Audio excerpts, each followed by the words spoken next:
Pernahkah anda terfikir bagaimana jika kamera merakam sesuatu yang tidak sepatutnya wujud? Dalam video ini, kita akan bongkarkan 10 manusia misteri yang tertangkap kamera dan sehingga hari ini masih menjadi tanda tanya. 1. Solway Spaceman, figura seperti angkasawan yang muncul dalam foto keluarga biasa. 2. Seorang lelaki berpakaian moden dalam foto tahun 1941 seolah-olah bukan dari zaman tersebut. 3. Babushka Lady, wanita misteri yang merakam pembunuhan Presiden Kennedy tetapi identitinya hilang tanpa jejak. 4. Foto keluarga Cooper yang menunjukkan tubuh manusia jatuh dari sailing rumah.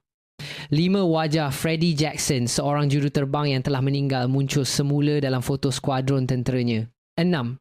Rakaman CCTV lift yang memaparkan sosok manusia muncul dan hilang secara tiba-tiba.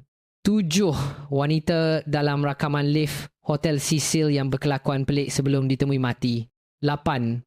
Individu misteri yang muncul dalam latar belakang gambar lama tanpa identiti. 9. Figura manusia aneh dalam rakaman NASA yang dikaitkan dengan Black Knight Satellite. Dan yang terakhir, manusia tanpa bayang dalam foto awam. Terima kasih sebab menonton video ini. Jangan lupa like, share, follow. Kita berjumpa next video.